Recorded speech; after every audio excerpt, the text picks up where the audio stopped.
Hey guys, before we start, a quick shout out to Alpha Dog Nutrition for sponsoring this podcast. Alpha Dog products are now available at dusupply.com, and you can use code ALPHADOG15 at checkout for 15% off and a credit for free shipping to try it yourself. Now let's get you to your podcast.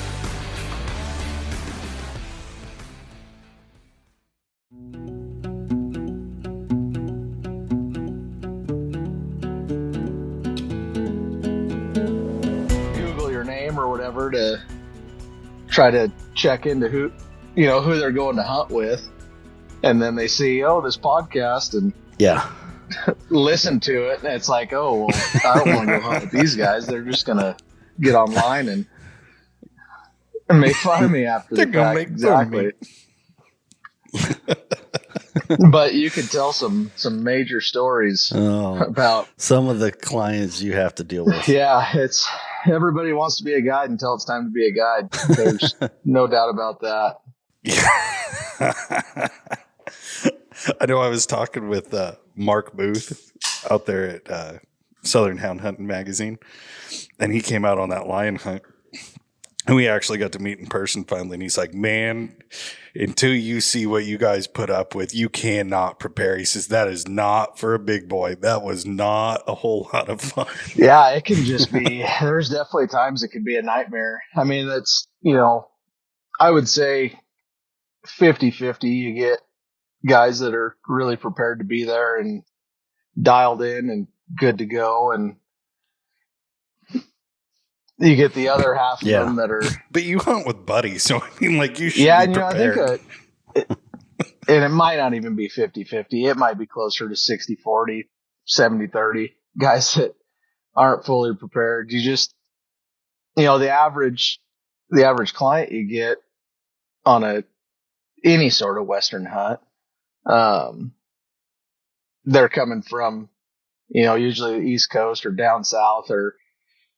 I mean, the reason they're there on a Western hunt with a guide is because, it's a new foreign place to them typically.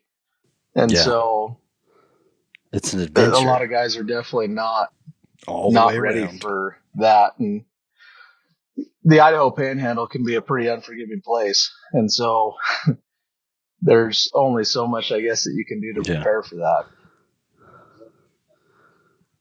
Well, there's been a couple of this last time that I've been like, hey man, how's your one was like, how's your tip? How's your tip looking? Not very good, man. Not very good. It's been a rough season on that front, but I mean, we're killing lions and getting guys in and out of there, and at the end of the day, everyone's left really happy. It's just how much you have to bite your tongue when they're there in order to suffer down and get through it. Sometimes the personalities. Jason, were you ever around for like big game houndsman drama? Yeah, until I got kicked out of it or whatever. Couldn't get logged in. That's been years and years since I've been on there. Oh, yeah. Sometimes some of that forum drama is just anyway. Yeah, it's like it never ends.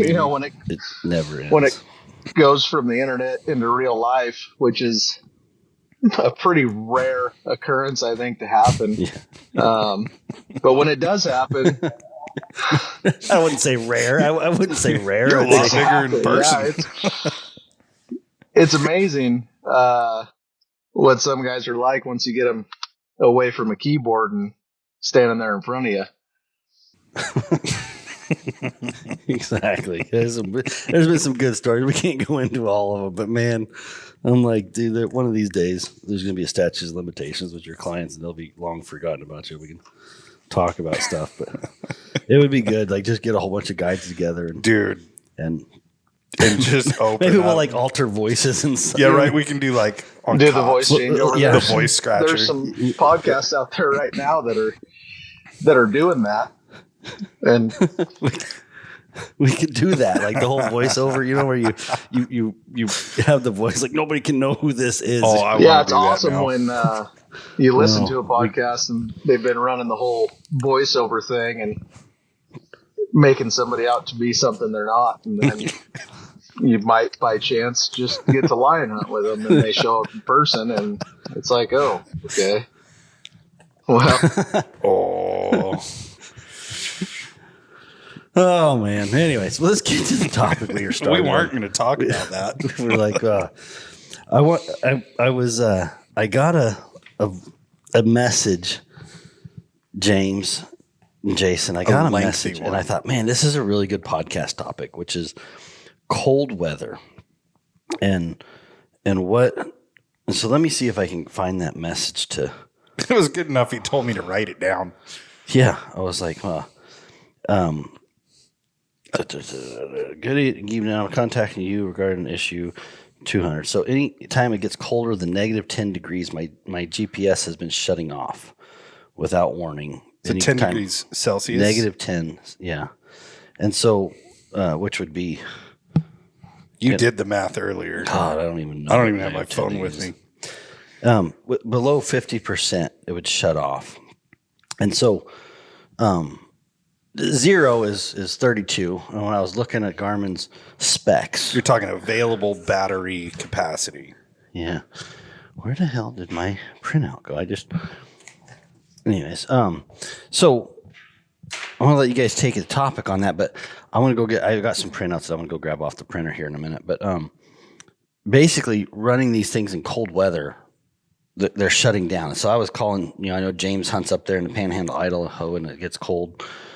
I've done a little bit of cold weather hunting, but not anything at the levels that you have done consistently. So I wanted to bring you in on the conversation because you've seen a lot of these issues yourself. So he just likes having both of us on at the same time because we're the two people he mixes names up on every all day. the freaking time. Yeah. Every day. So go get your paper. We'll burn time. Take a pause and you guys keep going. No, we'll keep going. I think because the concern is units shutting down in the cold, which I know I haven't experienced a bunch either because we all know I hate cold weather. But what it came down to, and Buddy was kind of explaining to me is, these lithium ion batteries, they have an operating range, right? Like it's supposed to operate between X and Y temperatures. Oh, he's fast. He found it already. But, you get outside of that normal operating range, and then all of a sudden you're having problems that you wouldn't expect. Yeah. So negative 10 is 14 degrees Fahrenheit. I'd say that's cold. From what I've seen, I would say that is right there at what that guy's saying is. I've seen that's true right around that temperature range. Yeah. And so one of the things is on the 200s, it would give a message, right? What was that message that it'd give?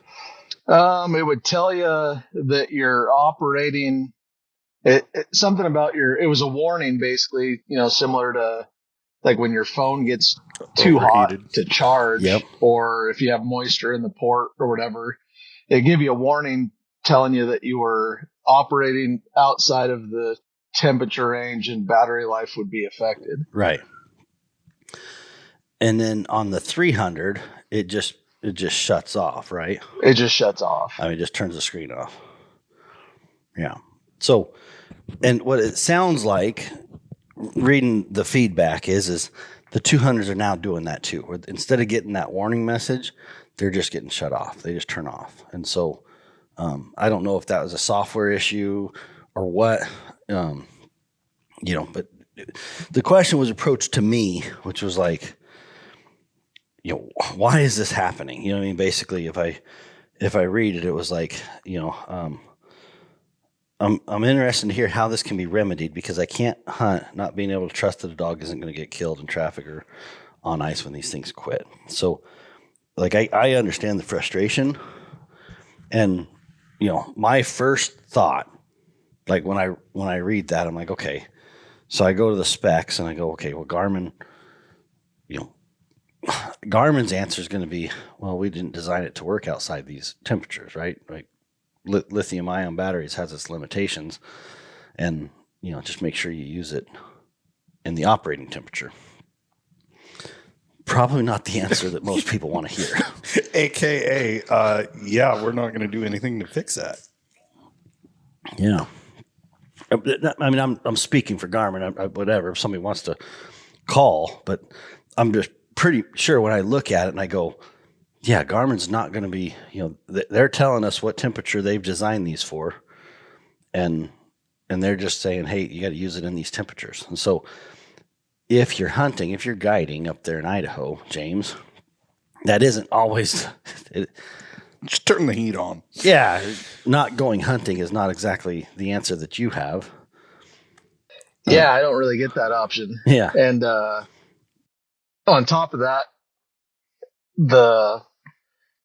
we don't get a hunt from the pickup up there where I guide. They close all the roads down as soon as there's enough snow to groom, because you have a lot of recreational snowmobilers up there. And so as soon as they start grooming, they close all the road system down and you're limited to tracked vehicles only. And actually, technically, you're limited to tracked vehicles only under 1,000 pounds. And cool. My so if you were snowmobile's almost out, man. Yeah. Careful how many dogs you're packing.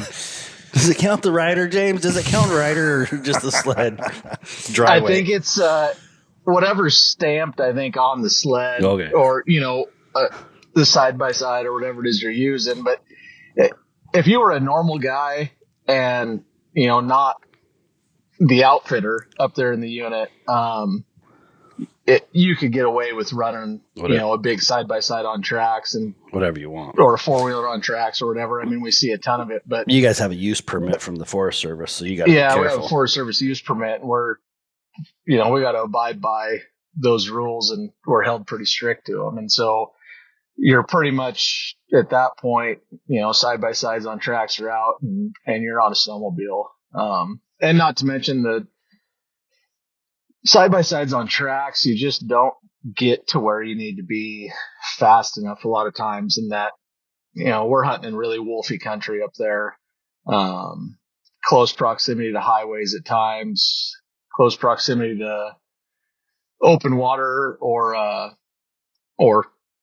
water with thin enough ice on it that a dog could fall through. And so we got to kind of be able to get around quickly, and that pretty much leaves you stuck on a snowmobile, no matter if it's negative 10 degrees or 45 degrees. That's where you're at. Mm-hmm. And so keeping the device outside, like on a mount on your snowmobile can cause some issues, I think. Yeah, for sure. Which is where I like to put mine.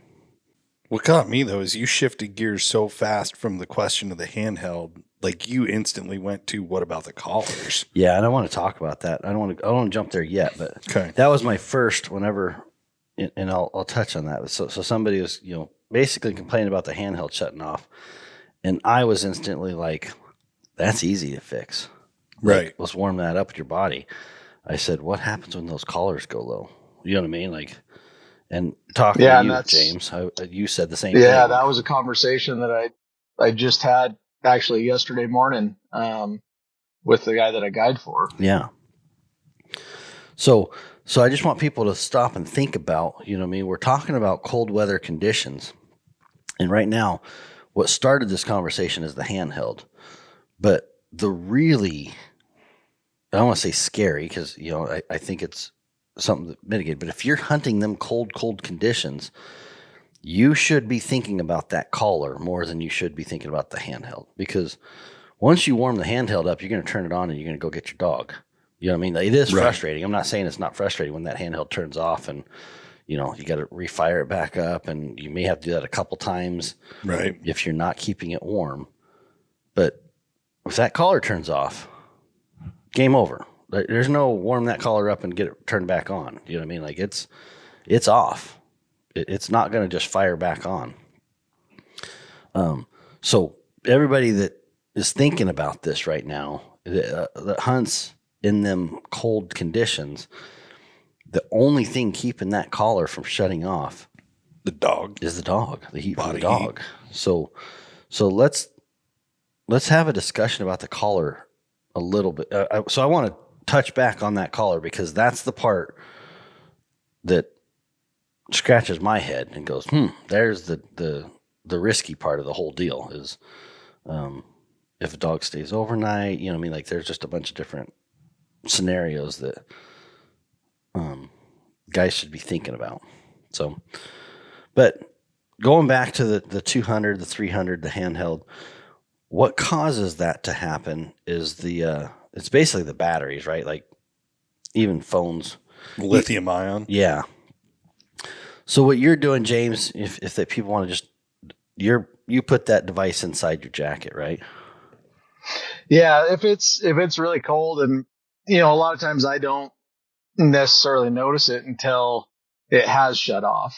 Then okay, it's going to be cold enough today. We're going to have issues, and so I'll typically I'll wear a down jacket underneath a hard shell jacket, so that way that down stays dry and you're not shredding it on walking through thick timber. But yeah, I'll take and keep that unit in my coat, and your body heat is enough to keep it from shutting off, for the most part. I mean, once you get it warmed back up and fired up, your core body temperature is usually enough to keep that device up and running. Okay. And you just have to monitor how long you're watching the screen out in the cold, I would imagine, Yeah, and it's not as big of a deal with the 300s, because they get such better battery life than the 200s do. Mm-hmm. With the 200s, that was one of my main complaints that I had was, the battery life on the 200s just sucked. Not to say that it was bad, but it wasn't what I had expected it to be. Going from the 100 to the 200, and you'd get in those real cold conditions, and you'd just, if you were glued to that Garmin all day watching dogs, and where you should be just sitting and listening to dogs, you'd eat that battery up. And I always carry spare batteries regardless. Yeah. I got spare batteries in my backpack. I got spare batteries in my pocket. I got batteries in my chest pack. I got batteries in my truck. Yeah. I carry a lot of spare batteries, but I do too. I throw one in my pocket, my pants pocket. I got one of them. Keep it warm. Yep, exactly. Yeah. I always, if I'm going to go hunt on a sled or in the snow or whatever, that's one of my go-tos is grab that battery and I throw it on my person, so it's on my body somewhere. Yeah, for an extra, $35 or $40, whatever it is for a battery, it can save you a nightmare if you get dogs strung out, or even if they're just if you had a good race but it just took all day to get it caught, and next thing you know, it's getting later in the day and you got to try to find how to get to dogs. Yeah. And then you're worried about whether or not you're going to have enough battery life to get there before your GPS dies. Yeah. Like I said, with the 300, I don't feel like it's as big of a deal, just because the battery life is leaps and bounds better in the 300 versus the 200. But, either way, I think it's something, if you're planning on really spending a lot of time, outside all day long, having those extra batteries or making sure you're keeping your alpha as warm as possible while you're using it, yeah, I think is something everyone should be conscious of. Yeah. Yep. Exactly. So, correct me if I'm wrong. I mean, even if you don't get cold enough to where it shuts down completely, it's a sliding scale, right? Like when you start approaching that and you start getting colder, you're still losing usable battery capacity, right? Oh yeah. Yeah. I mean, I guess I don't know what the numbers are on that as far as temperature range to battery life, but it's just like your phone. The colder it gets, the faster you're going to use battery. And I was thinking about this earlier, and you guys remember when we took the guys from Dog Trout and Mm-hmm. they had come out with was it the Pathfinder system, the first one where you used your phone instead of the GPS? Yeah. And we're able to show some, real world knowledge of how well this is going to work if you have to rely on your phone in cold conditions. And I think it was an eye opener for, those guys that had never spent that amount of time out in the cold to see how inefficient that could be. Yeah. To have your phone out all the time or whatever. So the paper I went back and got off the printer, I had some stats there that I did it. But so like efficiency, you're talking about, the sliding scale or whatever, it like 14 degrees Fahrenheit, which is cold, but it's not like I looked at it like, I was like, oh, that's not, Buddy's going to hunt in that. You know what I mean? So it's not Jason. You know what I mean? Like that's not, that's not going to That's not out of the realm of it's not out of the realm realistic. for me. I mean, I've hunted. No, not by any sense of the word. So I look at it and I was like, oh, and 25% efficiency at 14 degrees Fahrenheit. So I'm like, so you're automatically losing a quarter of efficiency. So, your rescue mode, basically. I mean, like you lost a quarter right there, and that's at 14. And so that's just, if you're at 12 or 10 or 0 Fahrenheit, it's going to go down from there, and probably at a higher scale, like a faster rate. Yeah. So like in the output reduction, at -4, it's basically dropping your battery by 50%. And so -4 Celsius. Fahrenheit. Okay. Yeah. -20 Celsius. So what happens is there's, I guess, a liquid in those lithium ion batteries that starts to freeze. And so the colder it gets, the slushier that battery juice or whatever it is, and it just can't perform. You know what I mean? And so if it tries to draw a charge, to send out, maybe it's sending out your location, the Alpha 300 or 200, if it's transmitting a location, or you push the transmit button and it's trying to send that, it's got to use electricity to send that signal. I'm guessing that's where it's just going to shut off. Something it did. It's like, hey, too much power draw, and it drains it, and then it has nothing, and so all of a sudden it does a power boot, and you got to restart it. So, because it's not like a power spike, but you're depleting at a faster rate when you're transmitting. It's requiring more draw on the system. Yeah. A cold battery may show a sudden drop in voltage during use, which can cause devices to falsely indicate the battery is drained, even if there's a charge left. So just everything about these batteries and these devices, it just starts doing weird things at these colder temperatures. And I would say that starts at about 14 degrees Fahrenheit is when you're going to start seeing things happen on these lithium ion batteries that it may not, I'm not saying, you can't go hunt in 14 degrees and have no issues, but I'm saying that's where you're starting to watch these performance issues happen. Well, and I think, and again, I don't have the numbers set in front of me, but I believe that you'll start noticing issues sooner than that when, like, you go to charge a collar, and it seems to me like it's somewhere around like the 25 degree mark, where if you leave that collar plugged in overnight in your truck, it's not actually going to charge. Yeah.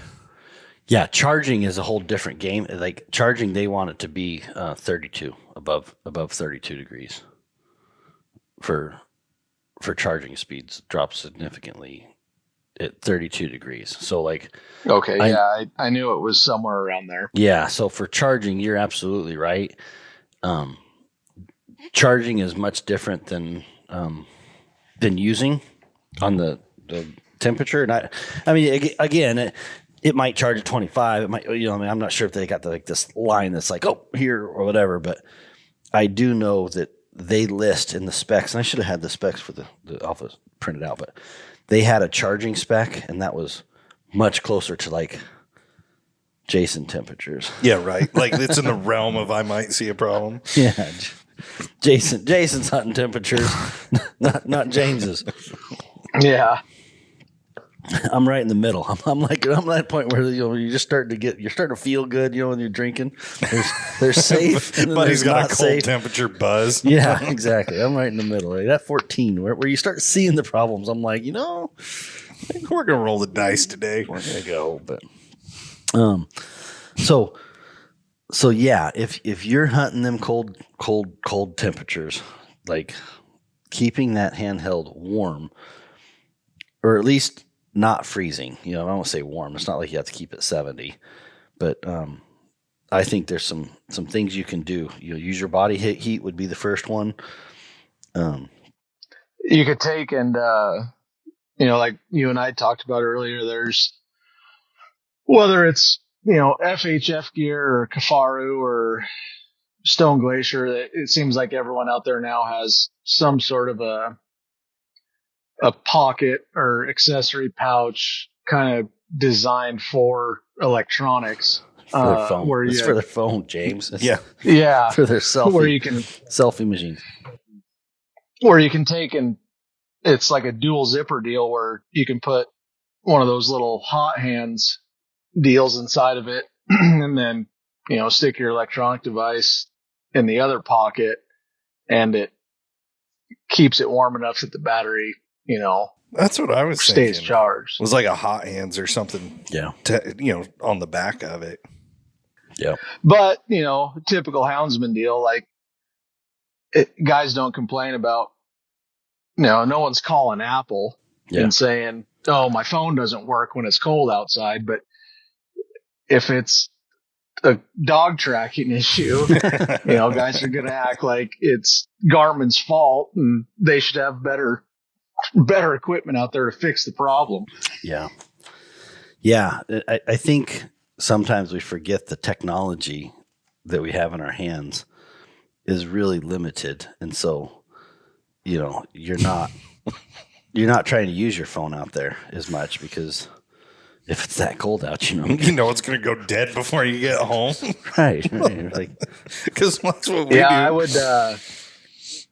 I would just tell guys that, if your Garmin dying when it gets cold bothers you could always just go back to telemetry. Yeah. Yeah, that wasn't that long ago. Yeah. We all think it was, but really, man, it wasn't that long ago. But is it the Garmin part of it, or is it just the battery? Like if you were to keep, like you're saying, I mean, we always I think it's pack all extra. to the battery. I think it's all battery. Like, so, I mean, if it shuts down and you're it's not in a that, position. Jason. I think the battery's starting to freeze. So the liquid in the batteries are so like James was explaining, he dropped a battery in the cold, right? James, so the other night, so it was actually Saturday, I guess it was, talking about how I always carry extra batteries. We've been hunting hard for the last, it feels like months, but it's been, I guess, 6 weeks. And Friday night got back and one of those things where it's like, oh, I'll have enough battery. It's fine. And didn't get stuff plugged in and charged overnight like I should have. And then Saturday I ended up having a real long race and it was getting later in the afternoon and my GPS was going to die. And so I dug through my pack and grabbed a couple batteries and stuffed one of them in. And the first one I tried was fully charged, which never happens. And so anyhow, Saturday night, get back to the house and unloading the truck, and I dropped some batteries in the snow and didn't notice it until the next morning. Went to leave and saw there was a couple batteries laying there, and also realized at that point that I'd left my Alpha on all night long sitting in the truck, so it was dead. Yeah.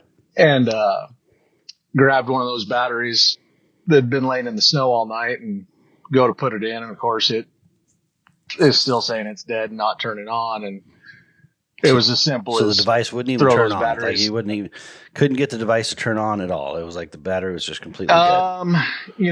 The first battery I tried, I couldn't get the device to turn on at all, but it very well could have been because that battery wasn't charged. Because it was the second one you grabbed. Yeah. So then the second battery, I put it in and it turned on, but it instantly told me, gave me a low battery the warning, red mark on the battery, which is like 20% or whatever that is. Mm-hmm.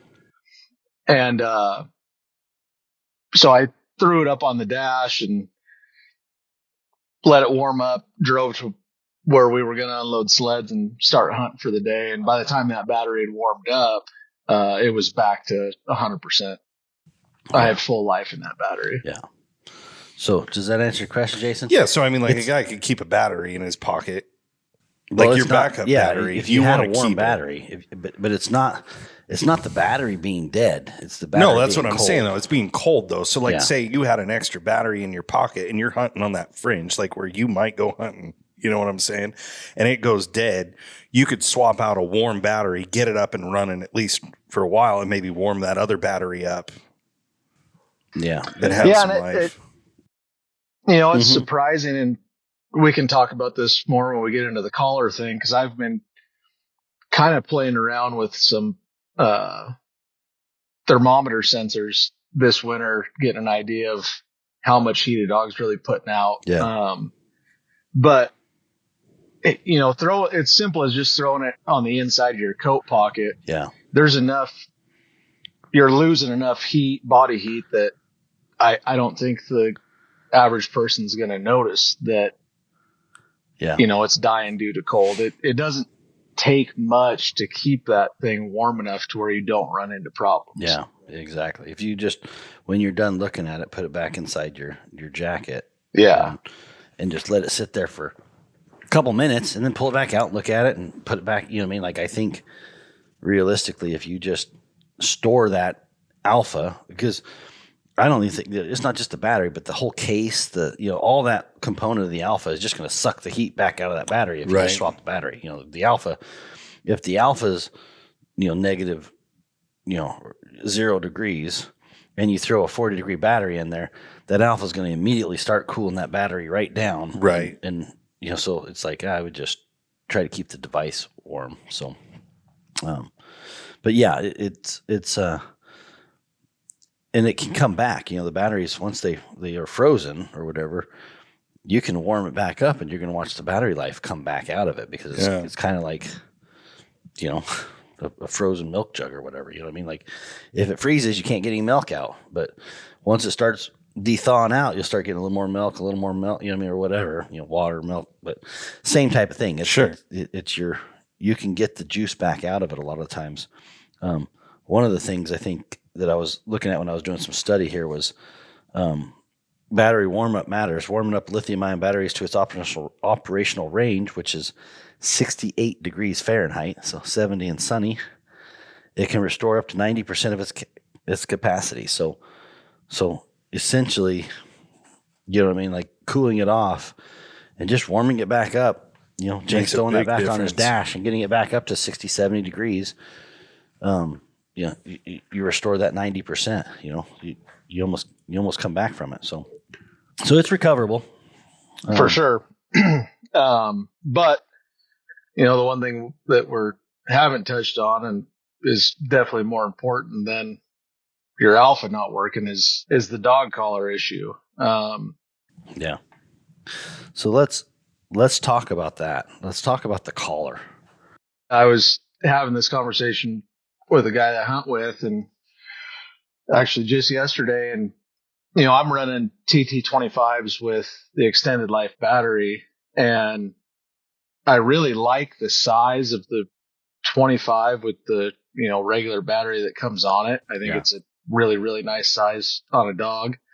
Especially I only have females, and I have a couple of them that are on the smaller side, and so the size of those regular 25 batteries is awesome, but I chose to run the extended life batteries, just for the reason of I'm hunting, I'm obviously hunting year round, but when I am hunting in the winter, I'm hunting in frigid temperatures a lot in some pretty unforgiving country. And, just as everything progresses, like the battery life in these 25s is leaps and bounds better than the DC 30 days or Yeah. TT 10s or whatever.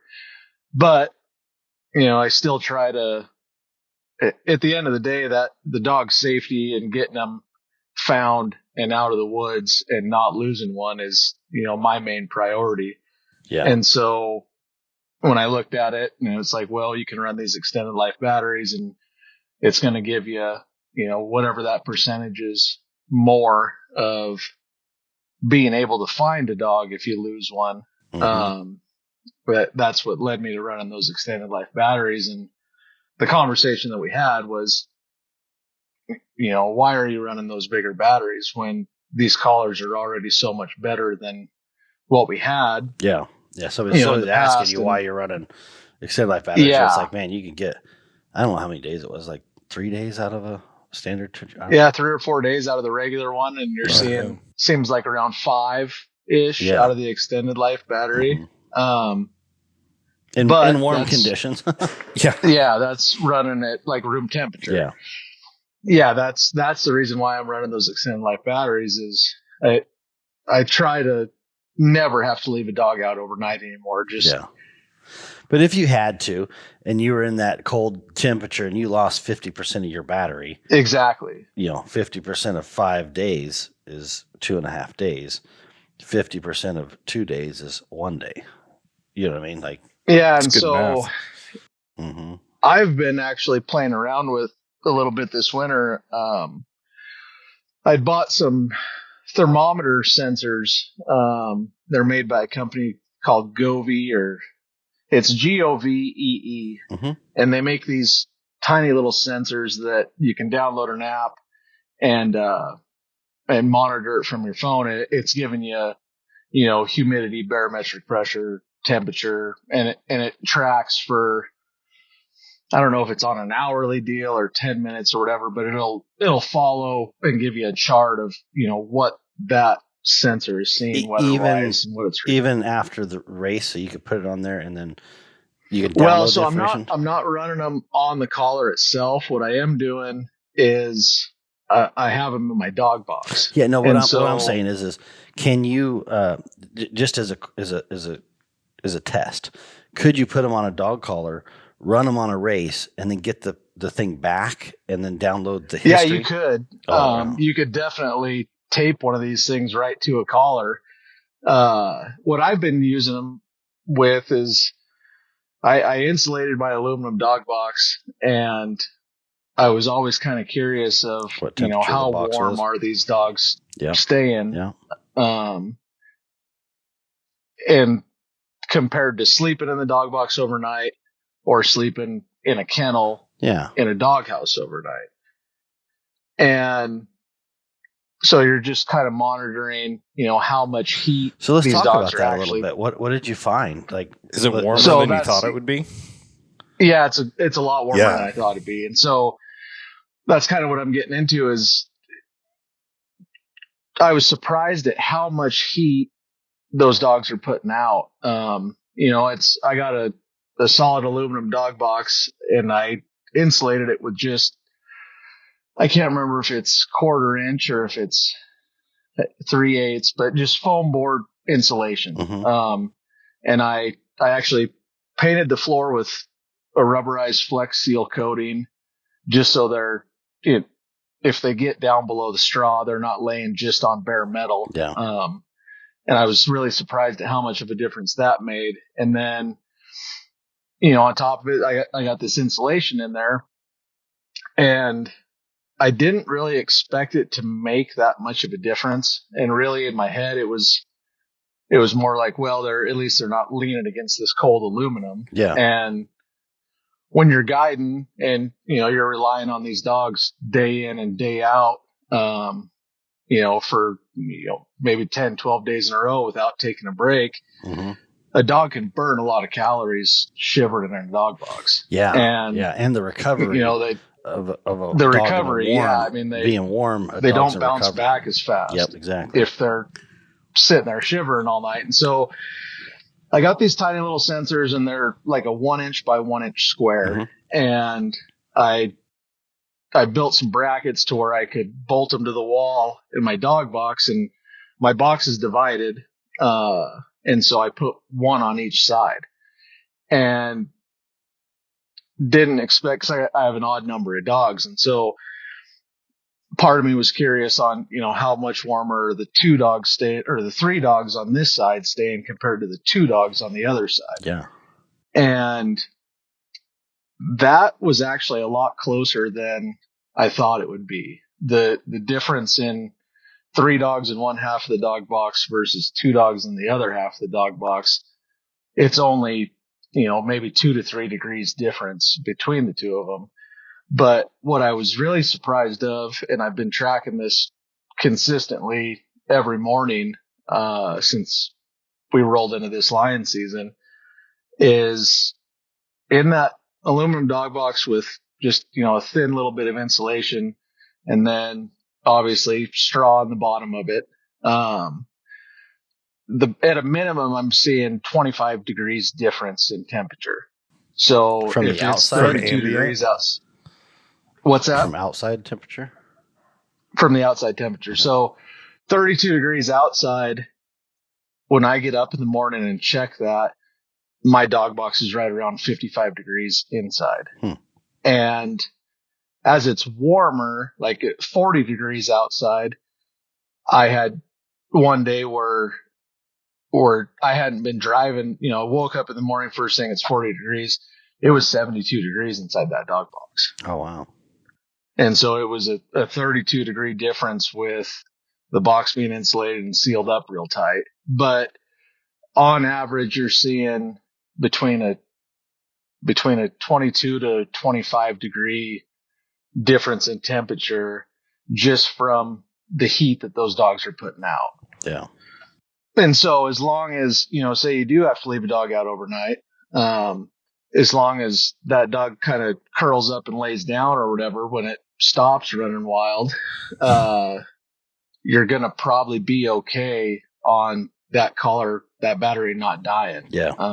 Yeah. If it curls around that thing, the way it's going to curl up tight, it's going to kind of insulate that collar. If it's tucked obviously, in right, as the dog's running, you're not going to see a 20 degree temperature difference when, all the heat's just escaping.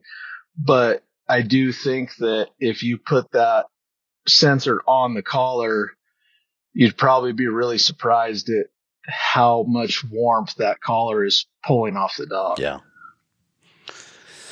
Yeah. No, I can totally see that.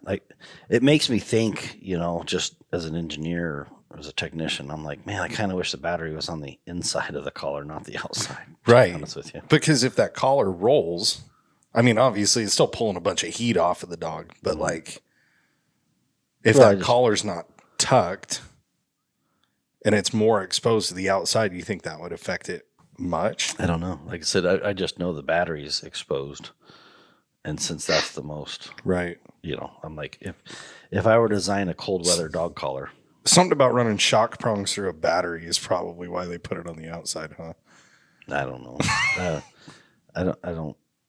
I don't think it's a huge thought process. You know what I mean? Like, I don't think they're designing them to work in them really cold weathers. But it makes me think, okay, what are the solutions if a guy was to have to hunt in that really cold weather? And so far, I think the dogs have kept the collars warm enough that we haven't seen issues. You know what I mean? And we should knock on wood for that, right? Because I think the dogs have enough heat that they're overcoming getting those collars to shut down due to. Yeah, I think if it's so cold outside that collar won't stay turned on even when it's on a dog, it's probably too cold to be hunting. Exactly. Yeah. And I guess to backtrack that on a little bit, if anybody's wondering, it's definitely warmer to put 5 dogs in a dog box and let them sleep in there overnight than it is to have them in a kennel and even a well insulated igloo house. Stick an igloo house and stack straw bales up all around it to where it's pretty well insulated. They're still staying a lot warmer in that dog box than they are and an igloo doghouse and a kennel. Really?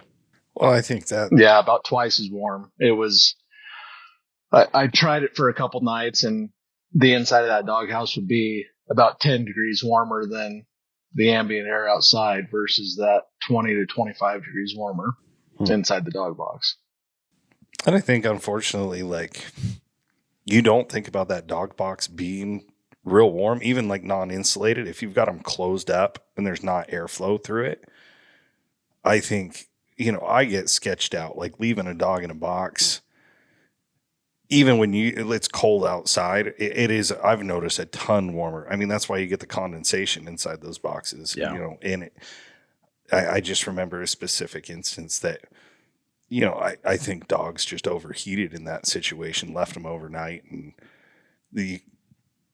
it's because in that box, it is so much more warmer. I don't think guys really think about that a lot. Yeah. Just having them closed up makes a huge difference, let alone you go insulating them like that. Yeah, like what led me down this road initially is, so last spring, I had a vet appointment, take dogs in, get, annual vaccines and all that good stuff. And, my dog box, it's an Alder Grove box, and it has removable storm doors on it. So you can put storm doors on it in the winter and keep, rain and snow and everything out of it and keep it a little bit warmer. And, so this last spring, I hadn't taken the storm doors off of it yet, and it was still closed up pretty tight. And I had gone out and rode dogs before my vet appointment, and it was 85 degrees outside.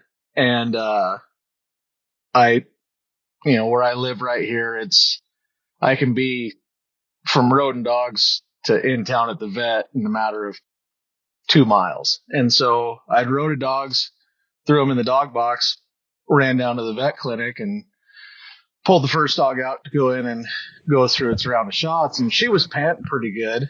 And I didn't really think much of it. And they took her temperature, and she was like 103, 104 degrees. And my vet was like, this isn't good. This dog's on the verge of heat stroke.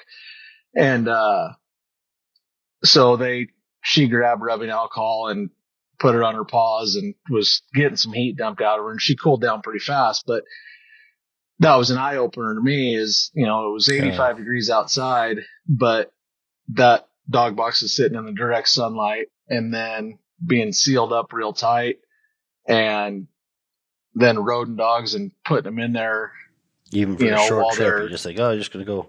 Just for a short trip. Going to leave the kid in the car with the windows for a short time. I mean, like that. It said that way, but it's just like, it is that easy to be like, I'm 2 miles away. Let me just.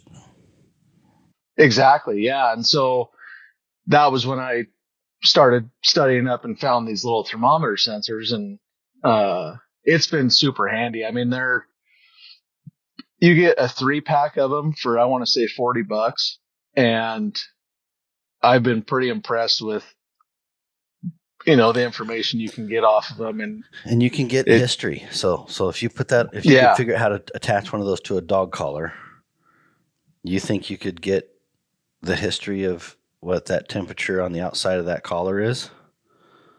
Yeah, 100%. Because it tracks, and I don't know how it's really storing that information, but as soon as you connect to Bluetooth and it syncs, it'll give you the last 12 hours of that sensor and what it's done.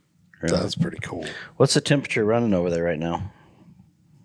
Right now it's not bad. I think today it was 25 degrees. Oh, okay. So we haven't really it's been weather-wise, this winter sucked. I mean, there's places that we hunt that typically you got 3 or 4 feet of snow, and right now you're still the dirt in a lot of areas.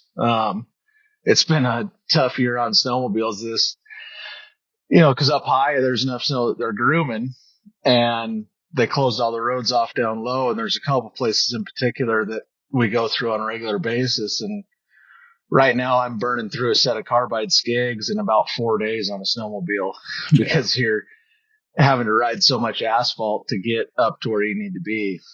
And so we haven't had that real cold weather yet. I want to make little wheels for the skis. You just like lock in and flip. Just like a wheel dolly. You just flop them down. They make them. I know. I was thinking, you have those dollies for your sleds, buddy. Yeah. And it would be like right now, I like my skis are they're smoked.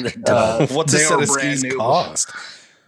I can tell you because these ones were brand new going into this year. Credit card. And they were for like an off-brand. They aren't Skidoo skis. They're a aftermarket ski, and on the lowest end that you could find, they're about $450 a pair. Money maker. And then we'll fab one up tonight, man. Yeah. Yeah. And then those Skags, I just had to buy. I've gone through, like I said, I'm getting 4 days out of a set of Skags right now, and they're about $90 a pair. Yeah. Yeah. I thought, it would be if you could put them on the skis. And so like the wheels flip up, so that they rotate up or something. So they're off and you ski, and then you could rotate them down and you don't need much, just enough to get off the carbides or couple whatever. inches. Yeah. But most guys right now just wouldn't be messing with it, and they'd go hunt somewhere else. That's the problem. And not take their $10,000, $12,000, $15,000 snowmobile down pavement to get to where you're going. Yeah, I actually had a client ask me the other day, like, "Is this bad for the snowmobiles? Is this why my hunt's so expensive? This is bad for everything." Yeah, I told him, he's like, "Is this bad for the snowmobiles?" And I told him, literally everything you see us doing with these snowmobiles right now is bad for the snowmobiles. Like, you got a dog box on the back of it. You got a ton of extra weight. You got, might have 2 guys on it and 200 pounds of dogs in the back of it, and you're running it down pavement. And I mean, there's nothing that we're doing with these snowmobiles that's good for them. Yeah, exactly. Like, this is in the owner's manual when it says don't do this. It's like we're doing everything it says don't do, probably. How come you don't make this snowmobile work on asphalt? Yeah. He was after about his 3rd day there, he's like, "Man, you guys can be kind of rough on equipment." And yeah. It was another buddy of mine he'd broke a windshield on his sled, and so he ordered a new one, and it was supposed to be taller than it was when it came in, and it wasn't quite tall enough. And so we pulled it into the garage that night and drilled holes through it and cut a windshield off another sled and zip tied it to it. And he's like, "You guys just drilled holes through a brand new windshield." I'm like, "Well, yeah, we need to make it work better." And that sucks. I'd rather look through zip ties than get frozen by the snow pelting me in the face. And then the very next day, he had a brand new chainsaw that was strapped to the outside of his dog box, and we're going through this super, super rough section to get to where we had a lion we actually Klein ended up killing, and ripping down the road through this trail, and caught a tree branch with the side of that chainsaw and just exploded a steel 180C. Case just annihilated. I mean, the saw was just gone, poked a hole through the gas tank, and it was about a 2-week-old chainsaw. And so we're just kind of making a joke out of it, like, well, we better run it back down there and see if this is covered under warranty, because these things are supposed to have a 1-year warranty on them. And that client's like, "That saw looks like it's brand new." And I'm like, "Well, yeah, it's about 2 weeks old." Yeah. And he's like, "Is it really ruined now?" Yeah. And I was like, "Well, it looks yeah." like it. I mean, there's about 400 pieces of plastic on the ground, and all of the gas is leaked out of it. I'm going to say that it's probably smoked. I'm no expert, but it's like when you let the smoke out of your wires, sometimes there's no coming back. Yeah, exactly. Yeah. I don't feel so bad now. I feel like I'm hard on equipment. Yeah. Oh, yeah, you haven't seen hard on equipment. I got 2 good friends that own a rifle company, and they, when they're trying new products and everything else, they call it testing ground testing ground zero when it shows up at my house. And their philosophy has been like, if James can run it for a while and it doesn't break and he doesn't complain about it, then chances are it's going to be good to go. Exactly. We'll just try it. There ain't no way normal Joe Blow is going to be harder. I was telling Buddy, like, when we get done with this podcast, I got to rip the front end out of my pickup because this fall I'd gone through and did tie rod ends, whole new front end, U-joints, everything. And I knew it needed ball joints. I ordered ball joints, and I don't know if you've ever done ball joints on a Super Duty, but they're a nightmare. Yeah, it's not and fun. So if you don't have the pressing tools. Yeah, I put it off. Like, I'll get to those ball joints. Well, I didn't get to the ball joints. And then it started taking them off themselves. Oh yeah, it's bad enough that on my way home last night, because I'd just been hunting for 6 weeks straight, like no time to do anything else. I come back and have 3 days to go to work and get things squared away, and then it's right back down the highway to go. And I'm 4 hours from where I'm guiding, and so you rack up a lot of miles. And yesterday I went to leave, and before I left the house there in Idaho, I made sure that my spare tire had air in it, because I'm like, I don't know if these tires are going to make it as fast as these ball joints are eating them. And I made it about halfway home, and the driver's side ball joint that had been rattling on every rough road I'd gone down, it stripped that tire to cords on the inside of it. And I was like, man, I got 85 miles more to go. I just hold out for just a little bit longer. But you want to talk about hit the cords hitting the fender well. You're like, almost there. Oh yeah, it was a miracle I made it home. But it hard on equipment is something I'm really good at. Yeah, I've heard that. So, yeah, if it can be broke, I'll break it. Yeah. Well, let's so circling back, there was one more thing on these collars. I don't know. Maybe I'll have to order one of those. I don't have the cold enough weather, but I would be curious if you're ever getting that cold weather up there again, to see if you could strap one of these on there and kind of see what that temperature is actually getting at around that collar, like. Yeah, that would definitely be doable. Yeah, just to see, like, on the outside somehow, to be like, okay, is it 20 degrees? Is it 15? Are we at the mark where it starts to get a little dangerous? And if so, for guys to think about, if you're really hunting that cold, 0 degrees Fahrenheit or whatever it is, there's some cold temperatures that would be detrimental for a collar if it really did get cold and the dog's heat didn't keep it on there. And so I think, I wonder if, my mind goes to, and I don't like this idea because I don't like stuff on a dog's neck that get tangled up, and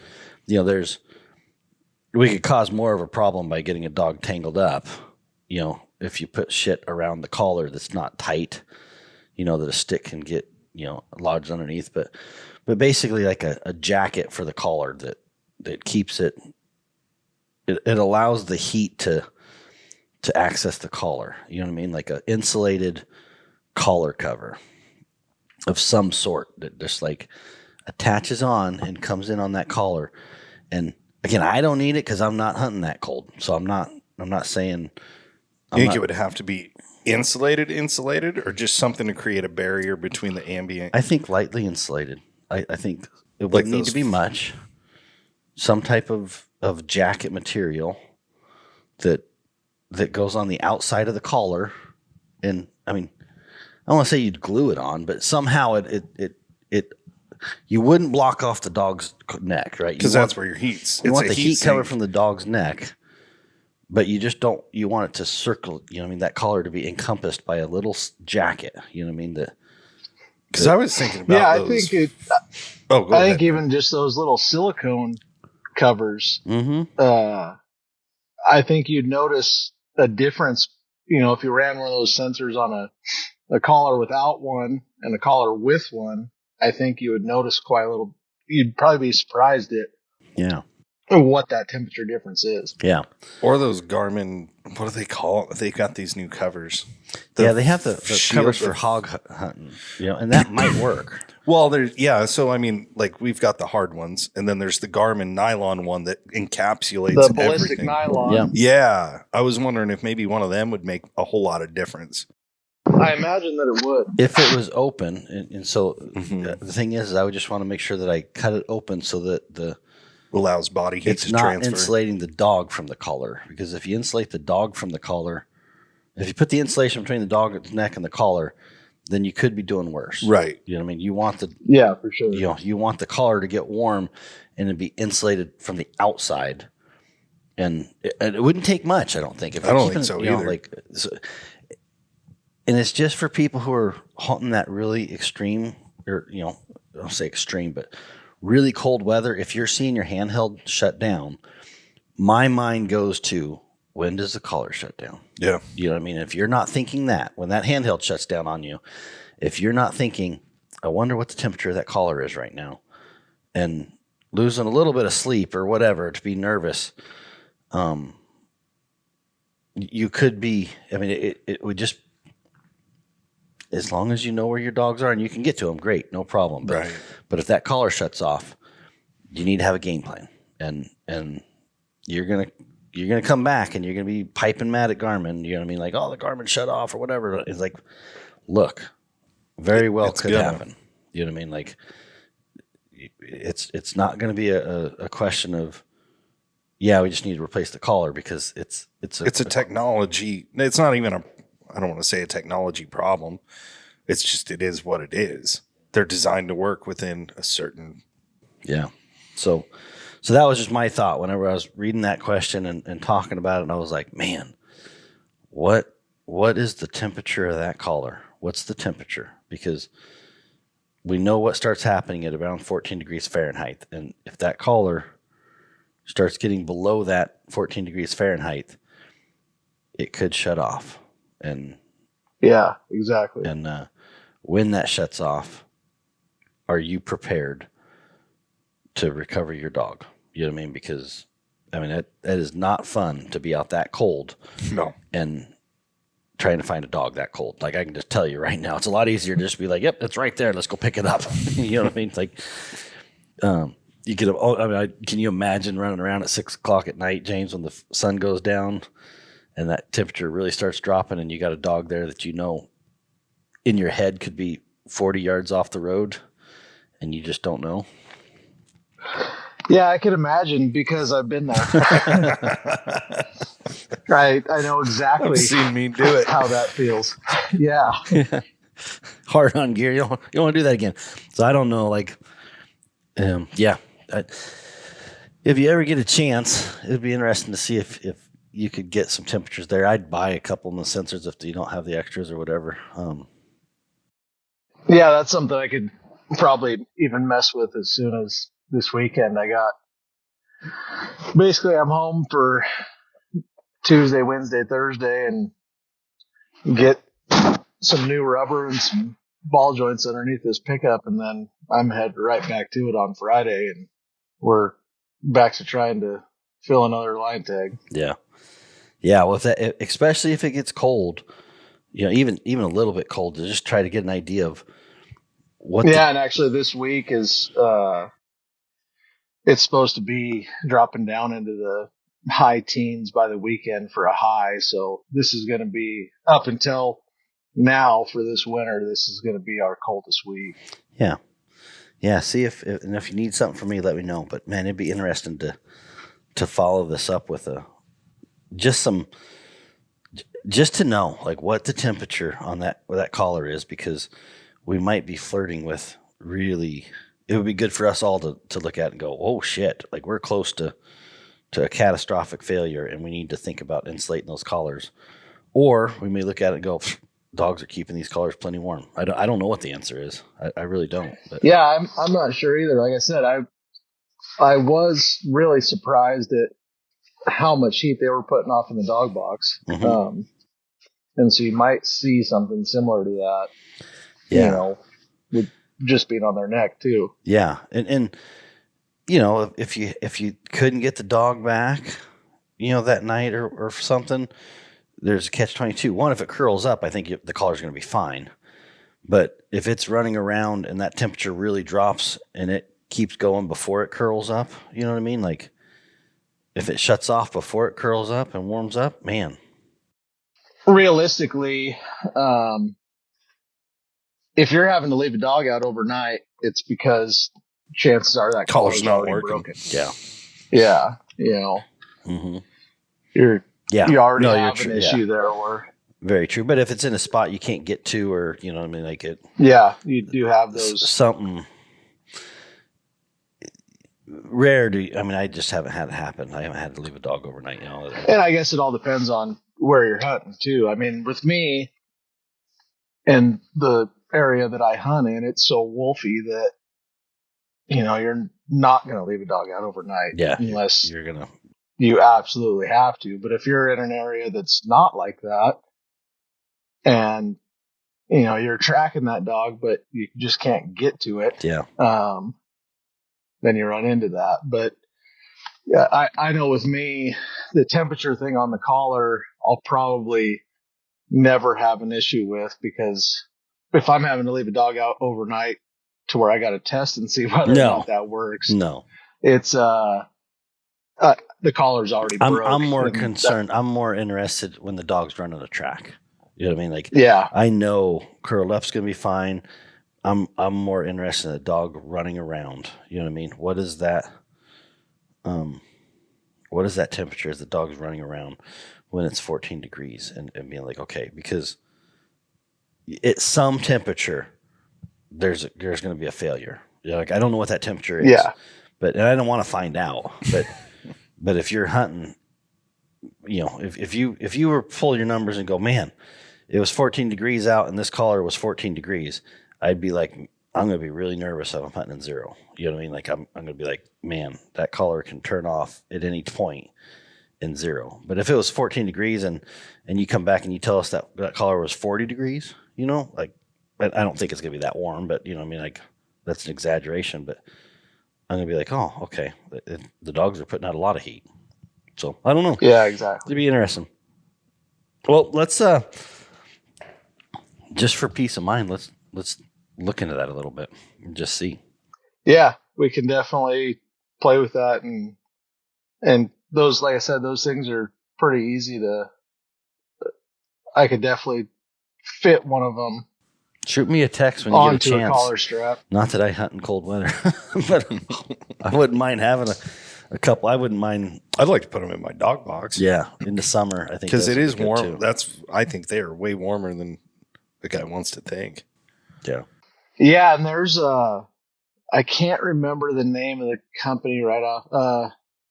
It's that BPRO Kennels. I don't know if you've seen them. They make dog boxes more geared towards bird dogs, but he's actually I built the brackets just because I had the ability to. Yeah. But he sells some little brackets designed for these thermometer sensors, so you can mount them in a dog box and your dog can't get to them. So that way you don't have to worry about a dog chewing the sensor up or your temperature spikes at 102. Yeah. Yeah. He makes a little bracket that's like, I guess, real similar to like a case you'd put on a trail camera to lock it up. Sure. Just like a metal cover that covers it. And I think they're, I don't know, $30 or $40, but BPRO Kennels makes a bracket just for mounting those thermometers inside a dog box. Yeah. So carry an extra battery. Keep your unit warm. Keep it in, if you can. If you're hunting cold, keep it inside your vest or your jacket. Don't be hard on equipment. So you want to end this on a little laugh? Sure. It has to do with the battery. We can cut it if we want to. And I won't say the guy's name, and I have not. Like, I'm taking his word for this, okay? Because the details and the graphicness of it was more than I will explain on this podcast. But you should not carry 22 shells in the same pocket as your alpha battery, because supposedly one of our customers had one go off and it shot out of his pocket, powder burned himself. And I'm trying to think how that could happen. Oh, the shell probably. The shell shorted out. Yeah. I mean, it was, like I said, I'm not going to go into the graphics of it, but he's like, man, I was dang near out of business in more way than one kind of deal. James, you want to try that one? Yeah. Just throw a 22 shell in your pocket with them alpha batteries. No, I think I'm good on that. 22 mag. Let's try the mag. I mean, it's got to be the 22. The long rifle. It was probably because it was a long rifle. Yeah, right. The mags are all right. Let's try the mags. Oh. Yeah, I think I'm good on that. I'm going to take his word for it. I don't know if it's true or not, but I'm going to take his word for it. Yeah. You know, when I worked for the National Park Service, well, and even still now, if you're ever, like on a wildland fire and they have those Bendix King radios, they have a little clamshell where you can stick like 8 AA batteries inside the clamshell and run the radio. Yeah. Mm-hmm. And if you ever show up on a fire and they're giving you batteries, they're always electrical taped together. And I always thought, and the reason being is those positive and negative terminals on a AA battery sitting there rubbing back and forth together in a pocket poses the risk of them starting on fire. And I had never thought that would actually happen until I saw it actually happen. Oh. And so I can imagine the 22 shell and, the battery with the little metal parts of it being exposed. I could definitely see where that happens, because if you take AA batteries and put them in that situation and don't tape the terminal ends, it's probably rare that it happens. Oh, sure. But it can definitely happen. Some guys are lucky. Or if you got loose change in your pocket and you got those AA batteries in there, going to ground off the loose change, eventually that will start a fire in your pocket. Yeah. Be safe out there. Making me nervous about throwing my lithium-ion battery in my pocket right now. I'll tell you what, I haven't put one in my pocket since I talked to this guy. It's been a little while. I was looking at my... Yeah, I think you want to either make sure you don't got bubble a gum handful wrappers. of change and Oh, you know it. 22 shells in your pocket. That's a back pocket job, man. Just slide that thing in your one good back pocket. Man, yeah. More things to think about. That'll be the whole next podcast. Okay, how do we start a fire with 22 shells? All right, James. Well, James, that was a good one. Like I said, when I seen that question, I was like, man, that would be a really good topic to kind of dive into a little bit. Talk about the collars, talk about these handheld batteries.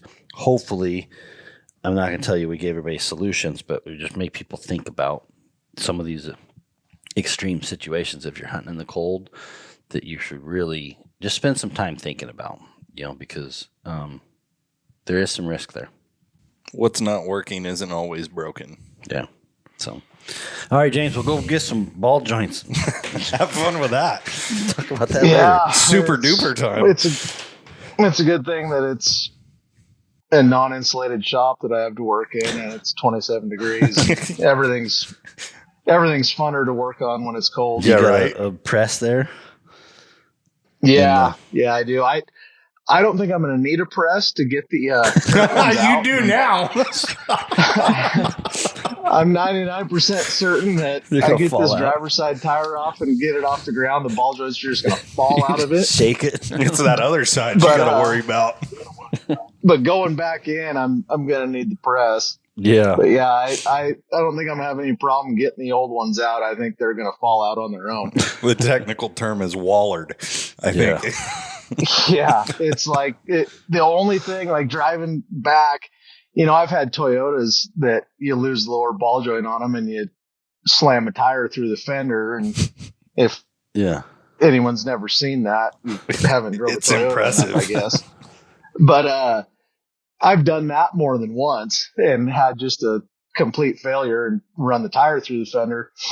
And driving down the highway at 60 miles an hour coming home in a 10,000-pound truck with a snowmobile and a dog box, and speed wobbles. yeah, I'm like, man, I've never seen a 35-inch tire punch through the fender of a 1-ton pickup, but I'd hate to have it happen for the first time on icy roads at 60 miles an hour. I don't feel like seeing it tonight. That's a big hole, man. The first time. Yeah. Yeah. Right on, James. All right, man. We'll talk to you later. We'll have to do another podcast when we talk about dogs and shit. Okay, sounds good. All right, good luck, man. Yeah, we'll talk to you guys later. Later.